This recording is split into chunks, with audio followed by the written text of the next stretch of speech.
Hey guys, welcome back to our channel, back from the dead. So in this video I will tell you how to fix unable to retrieve your kickoff name data, please try again problem. So many users facing this problem. So in this video I will tell you how to fix this problem. I will tell you several methods. So let's start with method number 1. So in method number 1 you need to change the difficulty level in your game to legend to professional.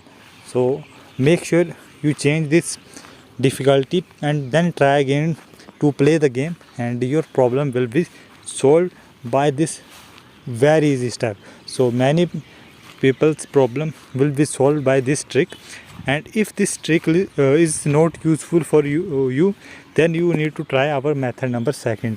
So what you need to do in second method, so I will tell you. So make sure you subscribe our channel. So let's start second method. So in second method you need to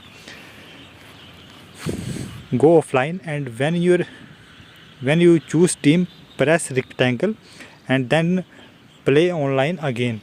So what you need to do, when you try to play your game, you need to off your internet connection, and then you need to click on triangle, and after you click on triangle you need to play on online again. Click on that feature, and after this your problem will be solved. I hope your problem will be solved by both the methods, and if you have any query regarding this video you can simply comment down. I will reply your each and every query regarding this video. Thank you guys.